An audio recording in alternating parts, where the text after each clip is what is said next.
Next നമ്മൾ straight ലൈനിലെ അടുത്തൊരു പോയിന്റ് പറയാണ് സ്റ്റോപ്പിംഗ് ഡിസ്റ്റൻസ്. ഇതുമായി ബന്ധപ്പെട്ട് ലോസ് ഓഫ് മോഷനിലും അതുപോലെ സ്ട്രെയിറ്റ് ലൈനിലും പ്ലെയിനിലൊക്കെ ചോദ്യങ്ങൾ വരാറുണ്ട് ഇതുമായി കണക്ട് ചെയ്തിട്ട്. എന്താണ് സ്റ്റോപ്പിംഗ് ഡിസ്റ്റൻസ്? അപ്പോൾ നമുക്കറിയാലോ, നമ്മൾ വാഹനം ബ്രേക്ക് അപ്ലൈ ചെയ്തതിൻ്റെ ശേഷവും കുറച്ച് ദൂരം കൂടെ സഞ്ചരിക്കും. അപ്പോൾ it is the stopping distance is the distance covered by the vehicle after applying brake. Brake apply ചെയ്തതിൻ്റെ ശേഷം സഞ്ചരിക്കുന്ന ദൂരത്തെ വിളിക്കുന്ന പേരാണ് സ്റ്റോപ്പിംഗ് ഡിസ്റ്റൻസ്. എങ്ങനെ നമുക്ക് സ്റ്റോപ്പിംഗ് ഡിസ്റ്റൻസിൻ്റെ സമവാക്യം കണ്ടുപിടിക്കാം നോക്കാം. Equations. The stopping distance is the distance travelled by the vehicle after applying brake. നമുക്കറിയാലോ, v square equal to u square plus 2as. ഇത് നമുക്കറിയാവുന്ന ഇക്വേഷനാണ്.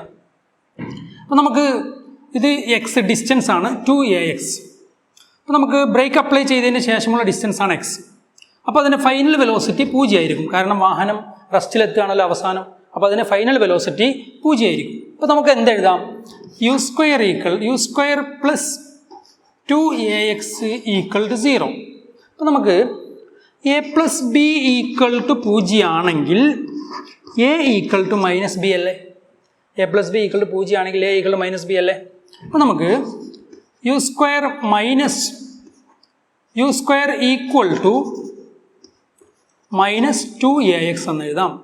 u square equal to minus 2ax. അപ്പോൾ x മാത്രം ഇവിടെ നിർത്തുമ്പോൾ x is equal to minus u square by 2a. Minus ന്യൂമറേറ്ററിൽ കൊടുത്താലും ഡിനോമിനേറ്ററിൽ കൊടുത്താലും കുഴപ്പമില്ല. x is equal to minus u square by 2a. ഒരിക്കലും സ്റ്റോപ്പിംഗ് ഡിസ്റ്റൻസ് നെഗറ്റീവ് ആകില്ല. ഡിസ്റ്റൻസ് ആണല്ലോ, ഡിസ്റ്റൻസ് ഓൾവേസ് പോസിറ്റീവ്. പിന്നെ എന്തിനാ ഈ നെഗറ്റീവ് സൈൻ ഇൻഡിക്കേറ്റ്?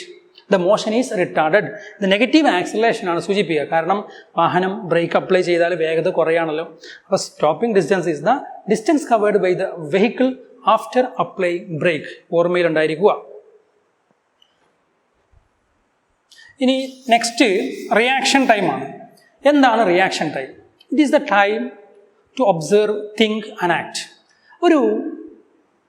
നമ്മൾ ഒരു മാവിന്ന് ഒരു മാമ്പഴം താഴോട്ട് ഇങ്ങനെ ഞെട്ടറ്റ് വീഴുകയാണ്. ഈ ഞെട്ടറ്റ് വീഴുമ്പോൾ നമ്മളത് പെട്ടെന്ന് നമ്മൾ ഒബ്സർവ് ചെയ്യുകയാണ്. അത് ഒബ്സർവ് ചെയ്യുമ്പോൾ നമ്മളും ചിന്തിക്കുകയാണ്, അത് നിലത്ത് വീഴുന്നതിന് നമുക്ക് പിടിക്കണം. അപ്പോൾ സ്വാഭാവികമായി നമ്മൾ ഒബ്സർവ് ചെയ്യുന്നു, തിങ്ക് ചെയ്യുന്നു, പിന്നെ നമ്മൾ കൈ ആക്ട് ചെയ്യുന്നു. അപ്പോൾ reaction time is the time required to observe, think and act. അപ്പോൾ നമുക്കൊരു ഫ്രീലി ഫാളിങ് ഒബ്ജക്റ്റിൻ്റെ റിയാക്ഷൻ ടൈം ഒന്ന് നോക്കാം. നമുക്കൊരു ഒരു ആപ്പിൾ താഴോട്ട് വരികയാണ്. ഈ ആപ്പിളിനെ നമ്മൾ ഇവിടെ വെച്ചിട്ട് ഒരാൾ ഇതിനെ പിടിക്കാൻ തീരുമാനിക്കുകയാണ്. ആൾ കൈ വെച്ചിട്ട് ഇയാൾ പിടിക്കുകയാണ്. അപ്പോൾ നമുക്കതിൻ്റെ ഫ്രീലി ഫാളിങ് ഒബ്ജക്റ്റാണ്. അപ്പോൾ നമുക്ക് h is equal to ut plus half at square, ut plus half gt square താഴോട്ട് പോരുകയാണ്. അപ്പോൾ മക്കളെ ശ്രദ്ധിക്കുക, ഇത് ഫ്രീലി ഇനീഷ്യൽ വെലോസിറ്റി 0 ആയിരിക്കും. ഫ്രീലി ഫാളിങ് ഒബ്ജക്റ്റ് ആണല്ലോ. അപ്പോൾ h equal to half gt square. അപ്പോൾ 2h equal to gt square. g താഴോട്ട് പോന്നാൽ 2h by g equal to t square. അപ്പോൾ t is equal to root 2h by g. It is the equation representing reaction time. ഒരു freely falling ഒബ്ജക്റ്റിൻ്റെ time നമുക്ക് reaction ടൈമായിട്ട് equal ആക്കാം. അപ്പോൾ reaction time is the time required to observe, think and act. Freely falling ഒബ്ജക്റ്റിൻ്റെ reaction time നമ്മൾ prove ചെയ്തിട്ടുണ്ട്. t is equal to root 2h by g. ശ്രദ്ധിക്കുക. അടുത്തൊരു പോയിന്റ് എന്ന് പറഞ്ഞാൽ നമ്മൾ വെർട്ടിക്കൽ മോഷനും ഡൗൺവാർഡ് മോഷനും. ഈ വെർട്ടിക്കൽ മോഷൻ അതുപോലെ ഡൗൺവാർഡ് മോഷൻ, ഇതിൽ നമ്മൾ equations of uniformly accelerated motion വരുന്ന മാറ്റങ്ങൾ. അപ്പോൾ വെർട്ടിക്കൽ മോഷനിൽ a equal to minus g ആണ്, അഥവാ acceleration equal to negative acceleration due to gravity ആണ്. ഡൗൺവാർഡ് മോഷനിൽ a ഈക്വൽ ടു g ആണ്, acceleration due to gravity plus ആണ്. ഡൗൺവാർഡ് മോഷനിൽ നമുക്ക് ആക്സിലറേഷൻ ഡ്യൂ ടു ഗ്രാവിറ്റി എന്താണ്? പ്ലസ് ആണ്. അപ്പോൾ ശ്രദ്ധിക്കുക, നമുക്ക് വെർട്ടിക്കൽ മോഷനിൽ v is equal to u minus gt എന്ന് വരും, കാരണം g മൈനസ് ആണ്. പിന്നെ s is equal to ut minus half gt square എന്ന് വരും, കാരണം g നെഗറ്റീവ് ആണ്. v square equal to u square minus 2gh എന്ന് വരും. u സ്ക്വയർ മൈനസ് 2as ആണ്, പ്ലസ് 2as ആണ്, എസിന് പകരം h വരും, ഹൈറ്റ് ആണ്. അപ്പോൾ g മൈനസ് ആയതുകൊണ്ട് മൈനസ് ആയി. ഈ equation of uniformly accelerated motion വരുന്ന മാറ്റങ്ങൾ ശ്രദ്ധിക്കുക. വെർട്ടിക്കൽ മോഷനിൽ v equal to u minus gt, s is equal to ut minus half gt square, v square equal u square minus 2gh. ഇനി നമുക്ക് downward മോഷനിൽ v is equal to u plus gt, കാരണം g പോസിറ്റീവാണ്. h ഇത് ഡിസ്പ്ലേസ്മെൻറ്റിന് നമുക്ക് h കൊടുക്കാം, vertical move ചെയ്യുന്നല്ലേ. അപ്പോൾ h is equal to ut plus half gt square, v square equal to u square plus 2gh. Vertical downward മോഷനുമായി ബന്ധപ്പെട്ട് ഈ ഇക്വേഷൻസ് നിങ്ങൾ ഓർത്ത് വെക്കണം. Upward motion acceleration negative g, downward motion acceleration plus g. What is the value of acceleration due to gravity? 9.8. Problem ചെയ്യുമ്പോൾ നിങ്ങൾ 9.8 എന്ന് bracket തന്നിട്ടില്ലെങ്കിൽ 10 മീറ്റർ പെർ സെക്കൻഡ് സ്ക്വയർ നിങ്ങൾക്ക് അപ്ലൈ ചെയ്യാവുന്നതാണ്. ഇനി ടെക്സ്റ്റിൽ പറയുന്നുണ്ട് Galileo's law of odd number. ടെക്സ്റ്റിൽ ഒരു പ്രോബ്ലം ആയിട്ടാണ് ഇത് വർക്കൗട്ട് ചെയ്തത്. Galileo's law of odd number എന്താണ്? Galileo's law of odd number, the distance travelled by the freely falling object in first, second, third etcetera seconds are in the ratio 1:3:5:7. Distance travelled by the freely falling object in first, ഒന്നാമത്തെ, second, രണ്ടാമത്തെ, third etcetera seconds are in the ratio 1:3:5:7 prove ചെയ്യാണ് വേണ്ടത്. എങ്ങനെയാണ് നമുക്ക് Galileo's law of odd number prove ചെയ്യാമെന്നല്ലേ നമുക്ക് ശ്രദ്ധിക്കാം. ബോർഡിലേക്ക് ശ്രദ്ധിച്ചാൽ മതി, നമുക്കത് ചെയ്തു നോക്കാം. ഒരു ഒബ്ജക്റ്റ് ഫ്രീലി ഫാളിംഗ് ആണ്, ഒരു ഒബ്ജക്റ്റ് ഫ്രീലി ഫാളിംഗ് ആണ്. അപ്പം അത് 1 സെക്കൻഡിൽ, 2 സെക്കൻഡിൽ, 3 സെക്കൻഡിൽ, 4 സെക്കൻഡിൽ, 5 സെക്കൻഡിൽ സഞ്ചരിക്കുന്ന ദൂരങ്ങൾ നോക്കാം. നമുക്ക് ഫ്രീലി ഫാളിംഗ് ഒബ്ജക്റ്റിൻ്റെ ഹൈറ്റ് കാണാൻ equation h equal to half gt square ആണ്. എന്ന് പറഞ്ഞാൽ h equal to 5t square ആണ്. ഹാഫ് ജിക്ക് നമ്മൾ 10 കൊടുത്തു, അപ്പോൾ ഹാഫ് ജി ആണ് 5. അങ്ങനെയാണെങ്കിൽ h1 ഈക്വൽ ടു, ശ്രദ്ധിക്കുക, h1 ഈക്വൽ ടു 5 × 1 സ്ക്വയർ എന്ന് പറഞ്ഞാൽ 5 മീറ്റർ. അപ്പോൾ ഒന്നാമത്തെ 1 സെക്കൻഡിൽ സഞ്ചരിച്ച ദൂരം എന്ന് പറയുന്നത് 5 മീറ്റർ. ഇനി രണ്ടാമത്തെ സെക്കൻഡിൽ, 1 സെക്കൻഡിൽ സഞ്ചരിച്ച ദൂരം എന്ന് പറയുന്നത് 5 മീറ്റർ. 2 സെക്കൻഡിലോ? 2 സെക്കൻഡിൽ എത്ര ദൂരം ഫ്രീലി ഫാളിംഗ് ഒബ്ജക്റ്റ് സഞ്ചരിച്ചിട്ടുണ്ടാവും? 5 × 2 സ്ക്വയർ അല്ലേ കുട്ടികളെ? 2 സ്ക്വയറിനാ 4, 4 × 5 20 മീറ്റർ. ഇനി h3 equal to 5 × 2 square 3 square, അപ്പോൾ 9 × 5 45. 3 സെക്കൻഡ് കൊണ്ട് ഒരു ഫ്രീലി ഫാളിംഗ് ഒബ്ജക്റ്റിന് 45 മീറ്റർ ദൂരം സഞ്ചരിക്കാൻ പറ്റും. ഇനി 4 സെക്കൻഡിലോ? h4 ഈക്വൽ ടു 5 × 4 സ്ക്വയർ അല്ലേ? 4 സ്ക്വയർ എന്ന് പറഞ്ഞാൽ 16 × 5 85. അപ്പോൾ h5 ഈക്വൽ ടു 5 സെക്കൻഡ് കൊണ്ട് 5 × 5 സ്ക്വയർ അല്ലേ? അപ്പോൾ 125. അപ്പോൾ 1 സെക്കൻഡിൽ 5 മീറ്റർ, 2 സെക്കൻഡിൽ 20 മീറ്റർ, 3 സെക്കൻഡിൽ 45 മീറ്റർ, 4 സെക്കൻഡിൽ 85 മീറ്റർ, 5 സെക്കൻഡിൽ 125 മീറ്റർ ദൂരം സഞ്ചരിക്കാൻ പറ്റും. 1 സെക്കൻഡിൽ 5 മീറ്റർ, 2 സെക്കൻഡിൽ 20 മീറ്റർ, 3 സെക്കൻഡിൽ 45 മീറ്റർ, 4 സെക്കൻഡിൽ 85 മീറ്റർ, 5 സെക്കൻഡിൽ 105 മീറ്റർ. എങ്കിൽ ഇത് ഓരോ സെക്കൻഡുകളാണ്. പക്ഷെ നമ്മൾ ക്ലാസ്സിലെ 13ാമത്തെ കുട്ടി എന്ന് പറഞ്ഞാൽ ഒരു കുട്ടിയല്ലേ ഉള്ളൂ. അപ്പോൾ 1ാമത്തെ സെക്കൻഡ് എന്ന് പറഞ്ഞാൽ 1 സെക്കൻഡ് ഉള്ളൂ. 2ാമത്തെ സെക്കൻഡ്, 2 സെക്കൻഡ് എന്ന് പറഞ്ഞാൽ 1, 2 ഉണ്ട്. 2ാമത്തെ സെക്കൻഡ് എന്ന് പറയുമ്പം 1 സെക്കൻഡ് ഉള്ളൂ, 1 നും 2 നും ഇടയിൽ. 16ാമത്തെ സെക്കൻഡ് എന്ന് പറയുമ്പം ആ 1 സെക്കൻഡ് ഉള്ളൂ, 15 നും 16 നും ഇടയിൽ. ഓർമ്മയിലുണ്ടാവണം, ടീത്തും ടി സെക്കൻഡ് രണ്ടും 2ആണ്. ഇത് ടീത്ത് സെക്കൻഡ് കാര്യമാണ് പറയുന്നത്. ഇത് കാണാനില്ല വേറൊരു ഷോർട്ട് കട്ട് ഇക്വേഷൻ ഉണ്ട്. Sn is equal to u plus g/2 × 2n-1. ഈ ഇക്വേഷൻ വെച്ചും നിങ്ങൾക്ക് nth സെക്കൻഡിലെ ഡിസ്പ്ലേസ്മെൻറ്റ് കാണാവുന്നതാണ്. ഏതായാലും നമുക്കിത് വെച്ചിട്ട് തിയററ്റിക്കലി തന്നെ നമുക്കിത് പ്രൂവ് ചെയ്യാം, ശ്രദ്ധിക്കുക. തിയററ്റിക്കലി തന്നെ നമുക്കിത് പ്രൂവ് ചെയ്യാം, ശ്രദ്ധിക്കുക. അപ്പോൾ നമുക്ക് 1ാമത്തെ സെക്കൻഡിൽ 5 മീറ്റർ, 2ാമത്തെ 1 നും 2 നും ഇടയിലുള്ള സെക്കൻഡ്, 2ാമത്തെ സെക്കൻഡിൽ 20 - 5 15 മീറ്റർ, 3ാമത്തെ സെക്കൻഡിൽ 45 - 20 25 മീറ്റർ, 4ാമത്തെ സെക്കൻഡിൽ 85 - 45 35 മീറ്റർ, 5ാമത്തെ സെക്കൻഡിൽ 125 - 85 45 മീറ്റർ.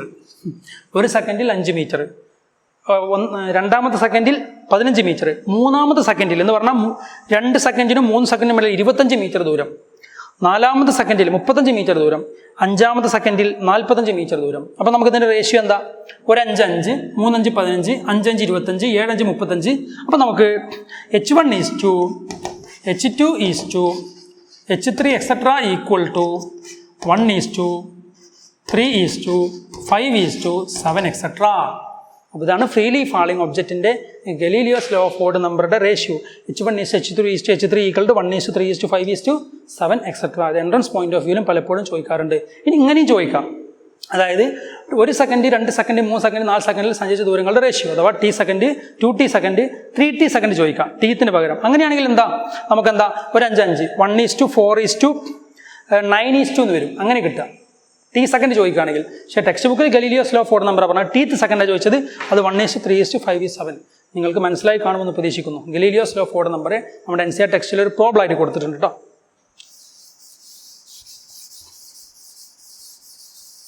ഇനി നമ്മൾ ഫ്രീലി ഫാളിംഗ് ഒബ്ജക്റ്റിൻ്റെ ഗ്രാഫുകൾ വരയ്ക്കുകയാണ്.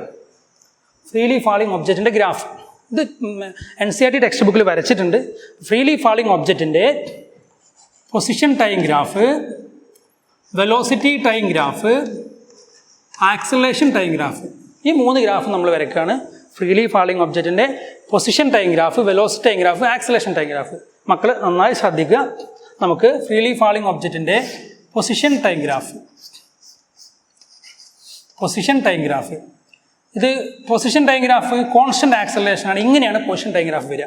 അപ്പോൾ കുട്ടികൾക്കൊക്കെ സംശയം ഉണ്ടാകും, എങ്ങനെ ഒരു പാരാബോളിക് പാത്തിൻ്റെ ഒരു ഷേപ്പിൽ നമുക്ക് ഫ്രീലി ഫാളിംഗ് ഒബ്ജക്റ്റിൻ്റെ പൊസിഷൻ ടൈം ഗ്രാഫ് കിട്ടാം.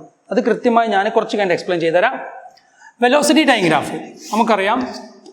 വെലോസിറ്റി ടൈം ഗ്രാഫ് ഇതാ, slope of velocity time graph acceleration അല്ലേ? ഇത് കോൺസ്റ്റന്റ് ആക്സലറേഷൻ, കാരണം ഫ്രീലി ഫാളിംഗ് ഒബ്ജക്റ്റിൻ്റെ ആക്സലറേഷൻ കോൺസ്റ്റന്റ് ആണ്.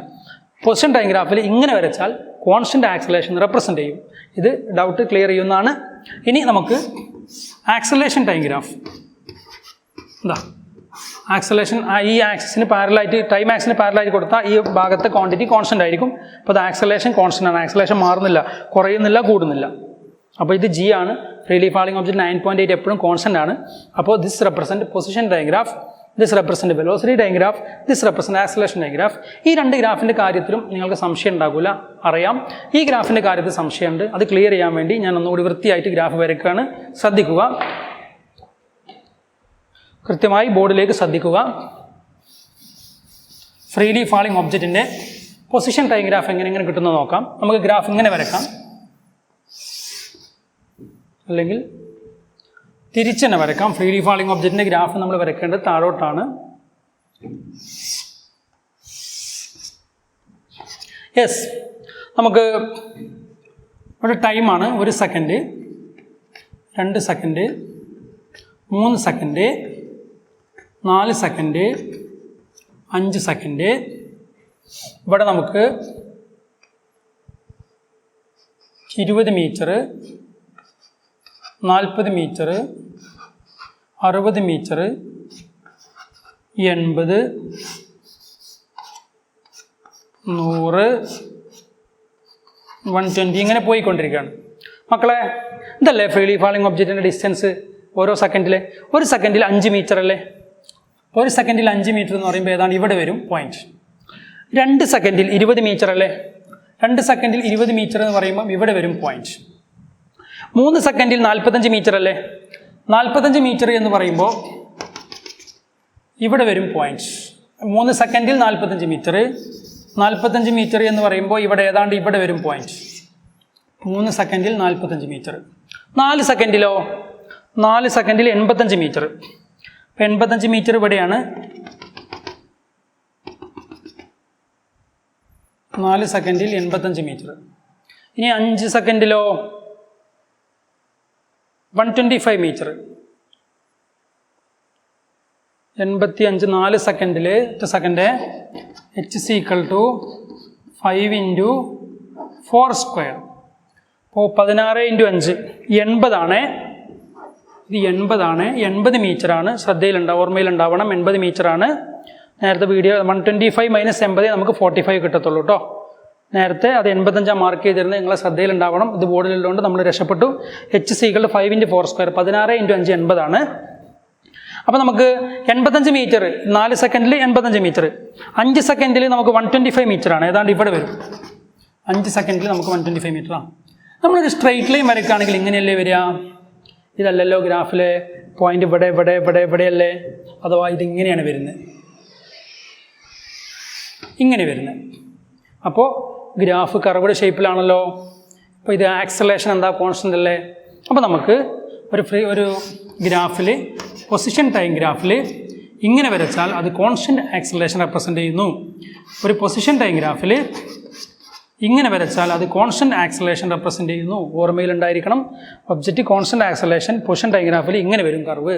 അഥവാ ഗ്രാഫിൽ പൊസിഷൻ ടൈം ഗ്രാഫിൽ ഇങ്ങനെ വന്നാൽ ഇത് പോസിറ്റീവ് ആക്സലേഷൻ, ഇങ്ങനെ വന്നാൽ ഇത് നെഗറ്റീവ് ആക്സലേഷൻ, ഇങ്ങനെ വന്നാൽ പൊസിഷൻ ടൈം ഗ്രാഫാണ്. ഇത് 0 ആക്സലേഷൻ, കാരണം വെലോസിറ്റി കോൺസ്റ്റൻ്റ് ആണ്. ഇത് NCERT ബുക്കിലുള്ള ചിത്രമാണ്, ഓർമ്മയിലുണ്ടാവണം.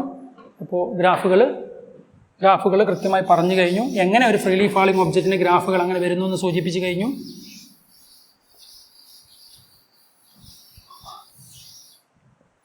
നമ്മൾ ഈ ചാപ്റ്ററിൻ്റെ അവസാനത്തെ ഭാഗത്തേക്ക് പോവുകയാണ്. Relative velocity. എന്താണ് relative velocity? Relative velocity is the velocity of an object with respect to another object. മറ്റൊരു ഒബ്ജക്റ്റിനെ അപേക്ഷിച്ച് നമ്മുടെ വെലോസിറ്റി. ഒരു ഉദാഹരണത്തിന് ഞാൻ പറയാം. അപ്പം നമ്മളിങ്ങനെ ഒരു തെങ്ങും തോട്ടത്തിൻ്റെ അടുത്ത് ഇങ്ങനെ നിൽക്കുകയാണ്. അപ്പോൾ ഒരു തെങ്ങും തോപ്പിൻ്റെ അടുത്ത് ഇങ്ങനെ നിൽക്കുമ്പോൾ തെങ്ങും തോപ്പിന് ഇപ്പോൾ വെലോസിറ്റി ഇല്ല, മൂവ് ചെയ്യുന്നില്ല. പക്ഷേ നമ്മൾ മൂവ് ചെയ്യുന്നില്ല. നമ്മളൊരു ബസ്സിലിങ്ങനെ മൂവ് ചെയ്യുകയാണ്. ബസ്സിലിങ്ങനെ മൂവ് ചെയ്യുമ്പോൾ തെങ്ങും തോപ്പ് നിങ്ങൾ എതിർ ദിശയിൽ ഇങ്ങനെ മൂവ് ചെയ്യുന്നത് നിങ്ങൾ കണ്ടിട്ടില്ലേ? അതിൻ്റെ അർത്ഥം തെങ്ങും തോപ്പിന് വെലോസിറ്റി ഉണ്ട് എന്നാണോ? പക്ഷെ നമുക്ക് തോന്നലല്ലേ. ഇപ്പോൾ റിലേറ്റീവ് വെലോസിറ്റി ഒരു തോന്നലാണ്, ഫീൽ ചെയ്യുന്ന വെലോസിറ്റിയാണ്. അത് നമ്മളെ അപേക്ഷിച്ചാണ്. ആ സമയത്ത് ഗ്രൗണ്ടിൽ നിൽക്കുന്ന ഒരാൾക്ക് ആ വെലോസിറ്റി എന്താ? തെങ്ങും തോപ്പ് 0 തന്നെയല്ലേ വെലോസിറ്റി. അയാൾ അവിടെ നിൽക്കുന്നു, തെങ്ങും തോപ്പ് അപ്പുറത്ത് നിൽക്കുന്നു. പക്ഷേ നമ്മളെന്താ? ബസ്സിൽ നമ്മൾ ഇങ്ങോട്ട് ഇങ്ങനെ പോകുമ്പോൾ തെങ്ങും തോപ്പ് അങ്ങോട്ട് അങ്ങനെ പോകും. അപ്പോൾ നമുക്ക് തെങ്ങും തോപ്പ് പോകുന്നുണ്ടല്ലേ, അതിന് റിലേറ്റീവ് വെലോസിറ്റി എന്ന് പറയും. ആ തെങ്ങും തോപ്പിൻ്റെ വെലോസിറ്റി നമുക്ക് അവിടെ വെച്ചാൽ തുടങ്ങാം. അപ്പോൾ വെലോസിറ്റി ഓഫ് തെങ്ങും തോപ്പ് വിത്ത് റെസ്പെക്ട് ടു ബസ്സിലൊരാൾ ആക്ച്വലി വെലോസിറ്റി ഓഫ് തെങ്ങും തോപ്പ് 0ആണ്. പക്ഷേ ബസ്സിൻ്റെ വെലോസിറ്റി 60 km/h ആണ്. 60 km/h ആണ്. അപ്പോൾ വെലോസിറ്റി ഓഫ് തെങ്ങും തോപ്പ് വിത്ത് റെസ്പെക്ട് ടു ബി എന്ന് പറയുമ്പോൾ ഇത് കാണാൻ VT മൈനസ് VB, അഥവാ വെലോസിറ്റി ഓഫ് തെങ്ങും തോപ്പ് മൈനസ് വെലോസിറ്റി ഓഫ് തെങ്ങും തോപ്പ് 0ആണ്. 0 മൈനസ് 60. അപ്പോൾ നിങ്ങൾ -60. അപ്പോൾ ഇത് കറക്റ്റ് അല്ലേ? എത്ര വെലോസിറ്റിയിലാണോ ബസ് മൂവ് ചെയ്യുന്നത് അതിൻ്റെ ഓപ്പോസിറ്റ് ഡയറക്ഷനിലെ വെലോസിറ്റിയിലല്ലേ തെങ്ങും തോപ്പ് മൂവ് ചെയ്യുന്നത്? നിങ്ങൾ ശ്രദ്ധിച്ചിട്ടില്ലേ? ബസ് അങ്ങോട്ട് പോകുന്നു, തെങ്ങും തോപ്പ് ഇങ്ങോട്ട് പോകുന്നു, ട്രെയിൻ അങ്ങോട്ട് പോകുന്നു, വനങ്ങളൊക്കെ അങ്ങോട്ട് പോകുന്നു. അപ്പോൾ എന്താണ്? നമ്മൾ ട്രെയിനിൻ്റെ വെലോസിറ്റി പോസിറ്റീവ് ആണെങ്കിൽ അതിൻ്റെ വെലോസിറ്റി നെഗറ്റീവ്. കറക്റ്റ് അല്ലേ? ബസ് 60 ആണെങ്കിൽ ഇത് 60, ബസ് 30 ആണെങ്കിൽ ഇത് 30. അപ്പോൾ റിലേറ്റീവ് വെലോസിറ്റി എന്ന് പറഞ്ഞാൽ നമ്മളെ അപേക്ഷിച്ച് അല്ലെങ്കിൽ മറ്റൊന്നിനെ അപേക്ഷിച്ച് മറ്റൊന്നിൻ്റെ വെലോസിറ്റിയെ വിളിക്കുന്ന പേരാണ് relative velocity. It is the velocity of a body with respect to another body. Same ഡയറക്ഷനിലാണ് രണ്ട് വെഹിക്കിളുകൾ മൂവ് ചെയ്യുന്നതെങ്കിൽ VAB, velocity of a vehicle with respect to B, VA minus VB.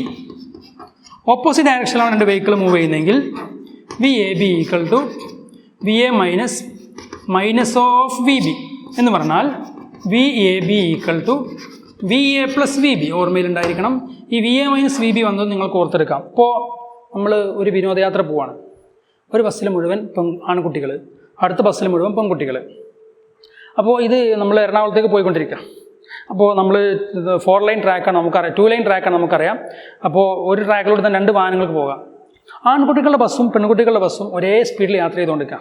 അപ്പോൾ സ്വാഭാവികമായും നമുക്ക് ഈ ഒരേ സ്പീഡിലാണെങ്കിൽ ഈ ബസ്സിൽ എല്ലാവർക്കും ആ ബസ്സിൽ എല്ലാവരെയും കണ്ടുകൊണ്ടിരുന്നൂടെ? അപ്പോൾ ഇവർക്ക് തോന്നുകയാണ് അവർ സഞ്ചരിക്കില്ല, അവരെപ്പോഴും അവിടെ ഉണ്ട്, കാരണം ബസ് ഒരേ വേഗതയിലാണ്. അപ്പോൾ വെലോസിറ്റി ഓഫ് അവർ വിത്ത് റെസ്പെക്ട് ടു നമ്മളെന്താണ്? 0 ആണ്. അങ്ങനെ 0 കിട്ടണമെങ്കിൽ ഒന്നിൽ നിന്നൊരാളെ മൈനസ് ചെയ്യണ്ടേ? അപ്പോൾ നമ്മുടെ സീറ്റിലിരിക്കുന്ന ഒരാൾ, നമ്മൾ വിചാരം എന്താ? നമ്മുടെ സീറ്റിലിരിക്കുന്ന ആൾ സഞ്ചരിക്കുന്നില്ല എന്നാണ്. അപ്പം velocity of me with respect to that person എന്താണ്? 0 ആണ്. ആ പേഴ്സൻ്റെ വെലോസിറ്റി 0 ആണ്. നമ്മൾ ബസ്സിൽ നിന്ന് ഇറങ്ങിക്കഴിഞ്ഞാൽ അയാളിപ്പോൾ പോകുന്നുണ്ടല്ലോ. അതെന്താ? നമ്മൾ അതുവരെ അതേ വെലോസിറ്റിയിലാണ് മൂവ് ചെയ്തിരുന്നത്. അപ്പോൾ നമ്മളെ വെലോസിറ്റിയിൽ നിന്ന് അയാളെ വെലോസിറ്റി മൈനസ് ചെയ്തതാണ്. ഒരേ ഡയറക്ഷനിലാകുമ്പോൾ റിലേറ്റീവ് വെലോസിറ്റി. അതുകൊണ്ടാണ് VA മൈനസ് വന്നത്. ഇനി VA മൈനസ് VB എങ്ങനെ? ട്രെയിനിലൊക്കെ നിങ്ങൾ യാത്ര ചെയ്തിട്ടുണ്ടല്ലോ. 2 ട്രെയിന് എതിർദിശയിൽ പോകുമ്പോൾ നമുക്കൊരു ഫീലിംഗ് ഉണ്ടാവാറില്ലേ? ആ ട്രെയിൻ എന്തൊരു വേഗതയിലാണ് പോണ്, നമുക്കങ്ങനെ തോന്നാറുണ്ട്, നല്ല വേഗതയിലാണ് ട്രെയിൻ പോകുന്നത്. അങ്ങനെ തോന്നലിൻ്റെ കാരണം എന്താ? അതിൻ്റെ നമ്മുടെ വെലോസിറ്റിൻ്റെ പോസിറ്റീവ് ആയതുകൊണ്ട് ഒരു മൈനസ് വരും എന്ന് പറഞ്ഞാൽ പ്ലസ്. 60 km/h വേഗതയിൽ ട്രെയിൻ മൂവ് ചെയ്യുന്നുണ്ടെങ്കിൽ നിങ്ങൾക്ക് ഫീൽ ചെയ്യുക 120 ആണ്. നിങ്ങളുടെ ട്രെയിനിൻ്റെ വെലോസിറ്റി 60 ആണെങ്കിൽ 60 + 60. ഇനി ശ്രദ്ധിക്കുക, എന്തുകൊണ്ടാണ് നമ്മൾ ട്രെയിൻ യാത്ര ചെയ്യുമ്പോൾ എതിർദിശയിൽ വരുന്ന ട്രെയിനിൻ്റെ വേഗത കൂടിയതായി നമുക്ക് തോന്നാൻ കാരണം? This is relative velocity. ബസ്സിൽ യാത്ര ചെയ്യുമ്പോൾ തെങ്ങും തോപ്പുകൾ സഞ്ചരിക്കാൻ കാരണം, നമുക്ക് ഫീൽ ചെയ്യാൻ കാരണം, സഞ്ചരിക്കുന്നു എന്ന് ഫീൽ ചെയ്യാൻ കാരണം relative velocity. Finally I concludes relative velocity is the velocity of the object with respect to another object. മറ്റൊന്നിനെ അപേക്ഷിച്ച് മറ്റൊരു ഒബ്ജക്റ്റിൻ്റെ വെലോസിറ്റി പറയുന്നതിനാണ് റിലേറ്റീവ് വെലോസിറ്റി എന്ന് പറയാം. ഇനി റിലേറ്റീവ് വെലോസിറ്റിയുമായി ബന്ധപ്പെട്ട 3 ഗ്രാഫ് നമുക്ക് ടെക്സ്റ്റ് ബുക്കിൽ പറയുന്നുണ്ട്. ആ ഗ്രാഫും കൂടെ നിങ്ങൾക്ക് പരിചയപ്പെടുത്താം.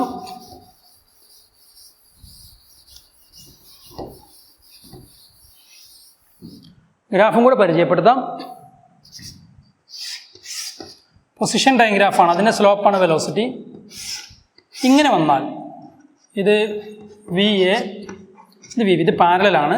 അതുകൊണ്ട് VA = VB. ഇങ്ങനെ വന്നാൽ ഇത് VA, ഇത് VB. ഈ ഗ്രാഫിൽ നോക്കൂ, കുറഞ്ഞ സമയം കൊണ്ട് കൂടുതൽ ദൂരം സഞ്ചരിച്ചില്ലേ B പാർട്ടിക്കിൾ, B വെഹിക്കിൾ. അപ്പോൾ Bക്കാണ് വെലോസിറ്റി കൂടുതൽ. അപ്പോൾ VA < VB. മൂന്നാമത്തെ ഗ്രാഫ് നോക്കൂ, ഇത് VA, ഇത് VB. നമുക്ക് VB കുറേ സമയം എടുത്തിട്ടും VAൻ്റെ അത്ര കിട്ടിയിട്ടില്ലല്ലോ പൊസിഷൻ. അപ്പോൾ VA അല്ലേ ഇവിടെ വലുത്. അപ്പോൾ ഇത് VA > VB. അപ്പോൾ നമ്മൾ motion in A straight line എന്ന് പറയുന്ന ചാപ്റ്ററിലെ തിയറി ഇവിടെ കൃത്യമായി നമ്മൾ പൂർത്തീകരിക്കുകയാണ്. ശ്രദ്ധിക്കുക, നമുക്ക് തുടക്കത്തിൽ ഈ ചാപ്റ്ററിൻ്റെ ഏറ്റവും തുടക്കത്തിൽ പറയുന്ന സ്റ്റാറ്റിക്സ്, കൈനറ്റിക്സ്, ഡൈനാമിക്സ് ഒക്കെ ഷോർട്ടായിട്ട് ചോദിക്കാറുണ്ട്. പിന്നെ ഡിസ്റ്റൻസ്, ഡിസ്പ്ലേസ്മെൻറ്റുമായി ബന്ധപ്പെട്ട് പ്രോബ്ലംസ് വരാറുണ്ട്. പിന്നെ അത് കഴിഞ്ഞ് velocity types with different types of velocity നമ്മൾ പരിചയപ്പെട്ടു. ഒന്ന് പിന്നെ നമുക്ക് average velocity, instantaneous velocity, average velocity, different condition, uniform velocity, ഇതൊക്കെ നമ്മൾ പരിചയപ്പെട്ടു. അത് കഴിഞ്ഞ് acceleration, positive acceleration, negative acceleration, zero acceleration ഒക്കെ നമ്മൾ പരിചയപ്പെട്ടു. അത് കഴിഞ്ഞ് equations of uniformly accelerated motion കൃത്യമായി പഠിക്കണം. അതിന് ഗ്രാഫുമായി ബന്ധപ്പെട്ട് പരീക്ഷയ്ക്ക് ചോദിക്കാറുണ്ട്, ഗ്രാഫുമായി ബന്ധപ്പെട്ട് പ്രോബ്ലം ചോദിക്കാറുണ്ട്. ഇക്വേഷൻ ഓഫ് മോഷനുമായി ബന്ധപ്പെട്ട് പ്രോബ്ലം സ്ഥിരം ചോദിക്കാറുണ്ട്. അഥവാ V = U + AT, S = UT + half-AT², V² = U² + 2S. ഇത് വെച്ചുള്ള പ്രോബ്ലംസ് കൃത്യമായി നിങ്ങൾ ചെയ്യണം. നമ്മൾ വരും വീഡിയോകളിൽ തിയറി പാർട്ട് കഴിഞ്ഞ് കഴിഞ്ഞാൽ ഓരോ ചാപ്റ്ററിലെയും പ്രോബ്ലം നമ്മൾ അപ്ലോഡ് ചെയ്യുന്നതാണ്. ആ സമയത്ത് നിങ്ങൾക്ക് പ്രോബ്ലം ചെയ്ത് പഠിക്കാനുള്ള കഴിവ് നിങ്ങൾക്ക് ഉണ്ടാകും. കൃത്യമായി ചാനൽ സബ്സ്ക്രൈബ് ചെയ്ത് ഫോളോ ചെയ്യുക. ഞാൻ IQ. Bye.